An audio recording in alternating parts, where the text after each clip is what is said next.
We are the Office Blokes. I'm Office Bloke Dave. I'm Office Bloke Mike. Office Bloke Dance. There you go. You wake up there, So Mike. I was reading that. I forgot David started. I was reading what it said. Yeah, there you go. That's all you need to know about that. Yeah. Dumb fighters talking trash and getting destroyed. Yeah, it happens, doesn't it? These boxers, are they? I don't know. Like UFC and stuff. It was literally in the feed and the title of it. Yeah. All boxers are always, they're all the best in the world and they're all going to win every single time, aren't they? So that's what they have to do. Don't you have to be though? Because if you don't have that self-belief, you're never going to be a champion. What, True, for talking I suppose trash, so. you mean? But I suppose it's just the overconfidence of you are the best in the world, you're going to beat everyone. Stay classy is what I say, and just don't say anything on them fights, and just let the other guy talk shit and then just bang him out. Exactly, yeah. You think people can do that now because it's all about selling pay-per-view tickets and That is one of the problems, that a lot of it is contrived and just do it so they can sell tickets. yeah, You look at early day Mike Tyson, he never really talked shit. just say they're going to eat people's That was kids. later on in his career, but Yeah. when he was earlier on, when he was like 20, Didn't need to, did he? No, He did all just the turned talking up in the and ring. look at someone and you think, Yeah. shit. Yeah. I think sports like that have changed nowadays though because it's all about clicks and pay-per-views. Yeah, and- probably. The thing is, in the early days though, with Muhammad Ali, I mean, it was absolutely... Yeah, he talked more shit than anyone. But that was But he backed it always up. a massive... Backed it up massively. It was always a huge sense of humour about it as well. Yeah. He always had a bit of a glint in his eye He did. when he I was agree. doing it. So. Yeah, I agree with that. Let's check this out then. Dumb fighters talking trash and getting destroyed.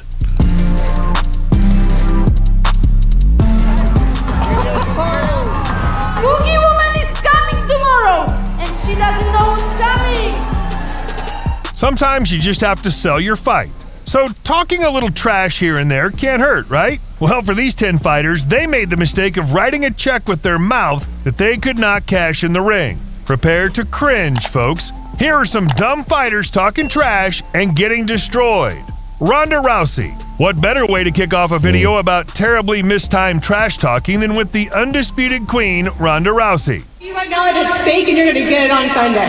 You're not the first person that thought that you had the perfect... Sure, she was a superstar in her heyday, but her status as MMA's worst loser made feeling sympathy for her very, very difficult. And when the time came for Rousey to finally meet her maker, her overconfidence in the build-up made the whole thing that much more painful to watch. Holly Holm was exactly the type of elite-level striker who should have been seen as a bad boy matchup for Rousey, but we were all so deep into Ronda Mania that the idea of any of these 135-pound fighters being remotely competitive with her seemed crazy. Ronda was so dismissive of the preacher's daughter in the weeks before UFC 193, making every effort to try and rattle her during fight week. But Holm stayed calm, and when she got her chance, she beat the brakes off the biggest star in the sport, taking her 135-pound title with a stunning head kick KO. Alexander Hernandez. If you're a rising talent who's hoping to earn some new fans on the way up, maybe it might be wise to respect your elders. Alexander Hernandez made the mistake of taking his trash talking of the legendary Donald Cerrone Geriatric ass fucking yeehawing back to the stables on Saturday. I know, I understand you. way too far when the two were paired up back in 2019.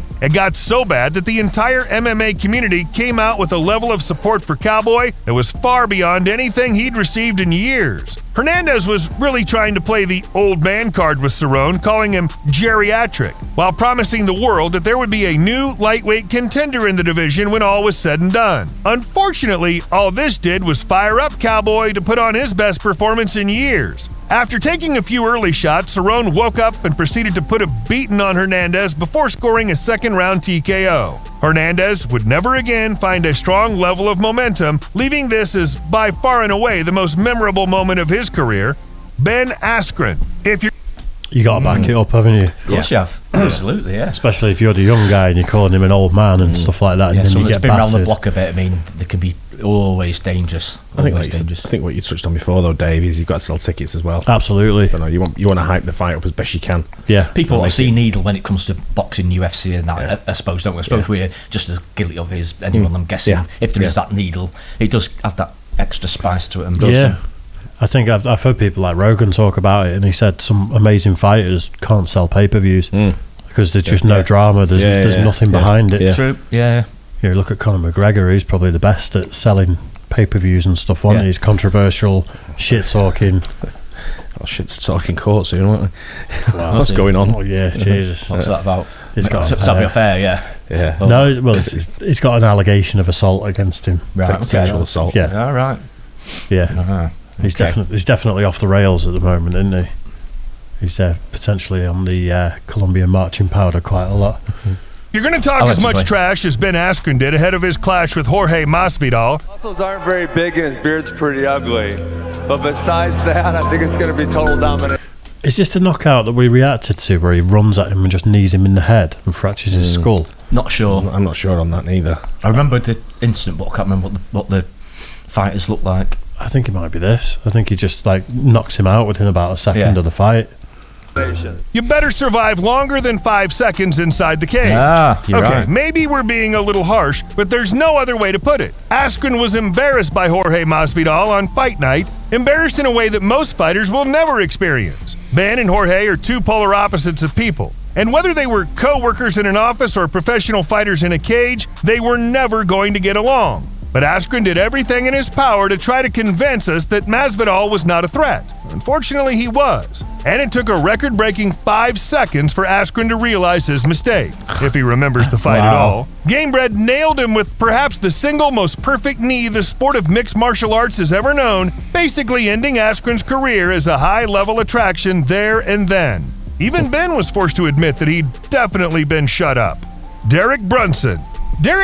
I'm fairly certain he fractured his skull in that one. It wouldn't surprise you if you get a knee there. It's gonna, especially a force like that, it's going to hurt. It really is. I think you're going to feel each other out a little bit, and you sort of step towards each other, and you're like, "How's he going to?" Boom! Yeah, he wouldn't have expected that at all. Not at all. He's out cold, wasn't he? Yeah, Sparko. High risk as well, though, because if you mistime that and someone catches you doing it, then you're going to get if someone anticipates it, then you could be in trouble yourself. Yeah. Derek Brunson is a damn good fighter on his day, a powerful wrestler who has a wild streak that can really make him a danger in the first round. And in the lead-up to his matchup with the future champion Israel Adesanya, Brunson made it clear that his well-roundedness and experience were going to bring Izzy's run of form to an end. These two guys just did not like each other. And though the last stylebender has always been a very calm and level-headed dude, just coming in here trying to flex. Don't worry, November 3rd, I will deliver. Israel, you're skinny, bro. It really seemed like he wanted to make an example of Brunson. So what did he do? Well, in front of a packed Madison Square Garden, Izzy went out there and took the fight to his opponent in the first round, Brunson's most dangerous round. And if we were looking for a major coming out performance from Stylebender, this was it. He toyed with Derek in there, knocking him down several times before finishing him with 9 seconds to spare. A first-round KO and a total shutout of one of the 185-pound division's finest veterans, Alistair Overeem. Overconfidence can be a pretty dangerous thing in a cage fight, and for Alistair Overeem, overlooking a legitimately terrifying opponent like Antonio Bigfoot Silva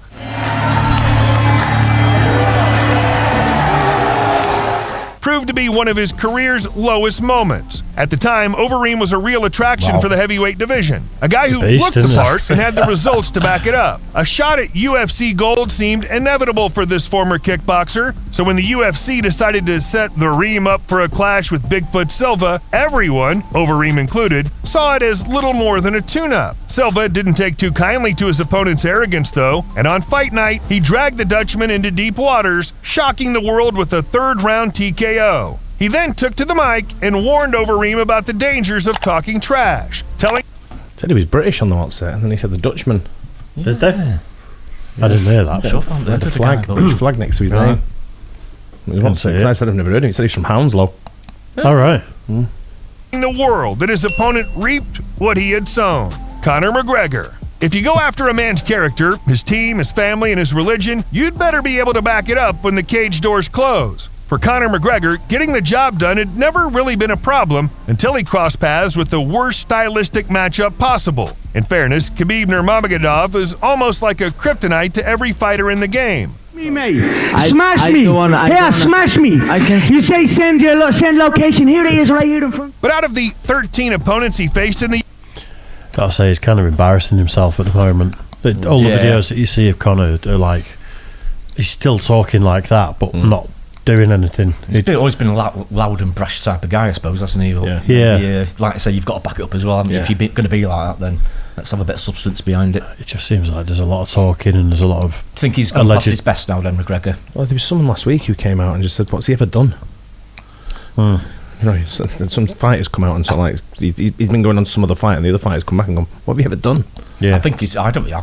He sold himself well. I'll give it that. Has, yeah, because everyone knows great who marketing. He Yeah, he was one of the first sort of like UFC fighters that I knew. Yeah. I'm guessing. So marketing wise, can't fault him. Yeah, so then he's gone on to have a whiskey brand off it worth hundreds of millions and stuff like. He's played the game. He's at it in front of him. Yeah, 12. Yeah, but it's just all the footage of him seems to be potentially coked up, drunk, and then just talking like an absolute lunatic. Yeah. He was at the I want to say was it the basketball he was at the other night? Was it Denver Nuggets or where he knocked out the mascot? Yeah. They look pretty lethal as well. Well, that's the same. That's the same one. It must have been Miami, I'm thinking, because I think the allegation happened after that, didn't it? Didn't they get taken to hospital? I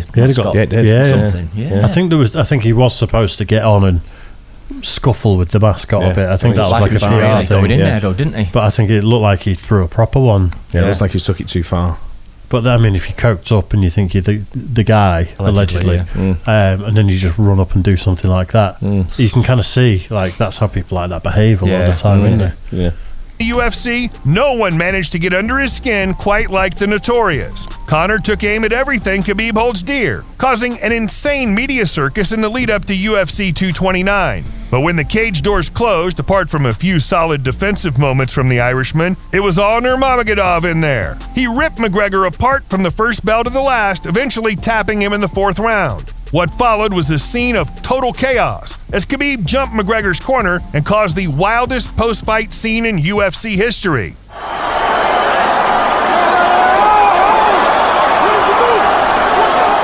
The lesson? Don't mess with Khabib Nurmagomedov. Joanna Jędrzejczyk. Just he's on his look alone. I'm like, nah. He's got a great look for a fighter, hasn't he? He really has. I think he's one of that whole group of fighters, you know, that are from Dagestan and places like that. They're just like absolute machines, all sober, all sort of Muslim, very religious. Has he ever been beaten, that Khabib? I don't think he did get beaten, did he? Has he retired now, has he? Yeah. Right. Yeah, I think so. But it's just they seem to take it so seriously. He's a beast, though. Yeah. There's even clips of him. Yeah. I think someone says Salam Alaikum to him in an interview, and he says, as long as there's a bottle of whiskey there, you're not allowed to say that to me. And he really kicks off about it. Yeah. Because he's like, that's against my religion, and you've got a bottle of whiskey there. Yeah. Like Cristiano Ronaldo did it when he was trying to be smart and move the beer. He wants to be. It was non-alcoholic beer. It was Heineken 0.0. Tastes like piss anyway. Nice one, Chris. Well done. Does he not drink, Ronaldo? Then no, I'm very against it. He's against it. Is he religious? No, just a knob. We've already spoken about Ronda Rousey's fall and how sharp and dramatic it was. And though Joanna Jędrzejczyk's own loss of the strawweight title wasn't quite the career-ending moment that Rousey's was, it was still pretty embarrassing. The woman is coming tomorrow, and she doesn't know what's coming. Facing off against the underdog thug Rose Namajunas at Madison Square Garden, Joanna saw this fight as her opportunity to really draw in some new fans. So instead of giving her opponent the respect she deserved, Joanna talked some crazy trash, demeaning Rose at every opportunity.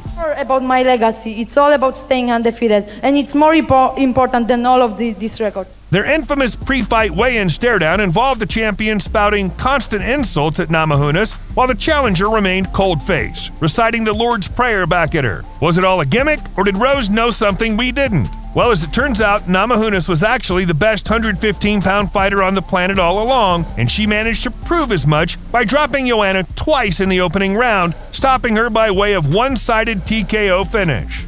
Chael Sonnen. Okay, to be fair to Chael Sonnen, this guy was on the Flagrant podcast a few weeks ago. Chael Sonnen. He's an absolute lunatic. Like, so I think he was just making up stories. All the stuff he was coming out with was that he was a bank robber and he made some sort of deal with the FBI, I want to say, and he knows who, DB Cooper, is it, that allegedly went missing with like a plane, jumped out of the plane. He's like, I know where he is. He was friends with my dad. Like all these stories he's telling. I wasn't didn't realise how much of a bullshitter he was, and I was listening to it going, no way, this is fucking amazing. And then you get to the end of the podcast and they're like, how much of this is actually true? And he's like, what is truth? Seems like a proper character. Trash talking before his first fight with Anderson Silva was actually totally justified. You know, it's nice to see the real Anderson come through, and I don't mean his funeral in a morbid way, but it's a funeral of a career, man. This is coming to an end. People thought the bad guy was overselling his chances at being even slightly competitive, but when push came to shove, Sonnen showed up in a huge way, losing only because of the most unlikely of submission finishes in the 5th round. But when the time came to rematch the great middleweight champion, Chael came in with an understandable level of confidence. He was so confident, in fact, that he carried around a fake miniature belt with him, calling himself the real champ at every opportunity. Silva was just as quiet and respectful as you might expect, allowing Sonnen to carry the promotional push on his own. Chael's confidence would unfortunately be his downfall, though, and after a strong first round in there with the Spider, he attempted a baffling spinning back fist against the greatest striker in the sport. Instead of it landed, as he had no doubt planned, Silva ducked, causing Chael to slip. With the wrestler grounded, Anderson took top position and proceeded to batter the American gangster down for a TKO stoppage.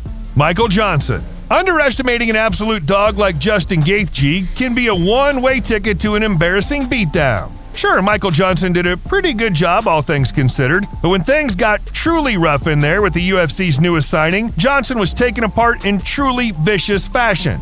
In the build-up to this instant classic, Johnson trash-talked Gaethje relentlessly. Ass you're gonna look on July 7th, that's all I gotta say. I don't chew out nothing the whole time.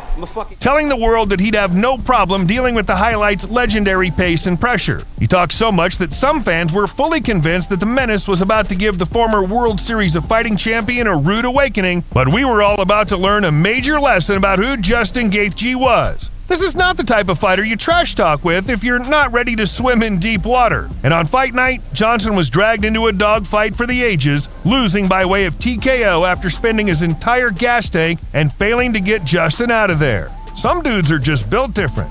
Dominic Cruz. Win, lose, or draw, Dominic Cruz remains one of the greatest trash talkers in MMA. He has a real talent for getting under his opponent's skin, using his intellect to probe at their defenses. You have a 30% chance of even touching me, which takes your 90% chance of 1%. Your 90% knockout rate 1% down one to shot. Something he used to great effect ahead of his bouts with TJ Dillashaw and Uriah Faber. But when the bantamweight champion of the world signed on the dotted line to take on the rising talent that was Cody Garbrandt, something unexpected happened. Cody seemed like he was out of his depth in every possible way coming into that bantamweight title fight. He was untested at the highest level, outgunned in terms of technical ability, or so he thought, and when it came to his own trash-talking skills, he was barely able to keep up. Cruz looked like he was set to take home an easy victory, and his confidence pre-fight really showed. He belittled Garbrandt's intelligence, doing everything in his power to appear superior. Unfortunately for him, on fight night, Cody transformed himself into the single most confident, stylish, and technically advanced fighter on the planet.